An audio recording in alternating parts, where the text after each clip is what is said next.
Hey everyone, Zane here, and today I'm going to show you how to delete a Facebook page permanently.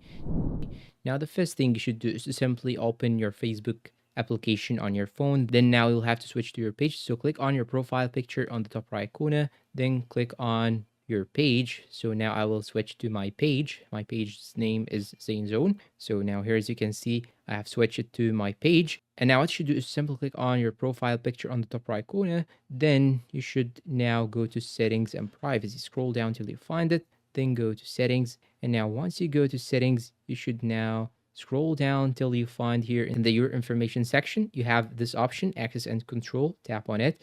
Once you tap on it, it will show you this page. Go to deactivation and deletion. Then here, as you can see, you can deactivate the page, which will be temporary, or you can simply delete the page itself permanently.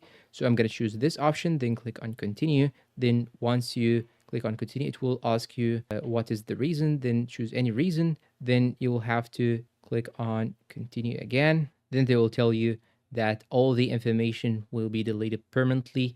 So you have to be careful. You have to download the information. You have to do some backups, etc. Now, once you finish, you should click on continue. Then they will ask you about the password of your own account in order to confirm that you are the one who owned this page. After that, you can simply click on delete one more and you will have the page deleted permanently.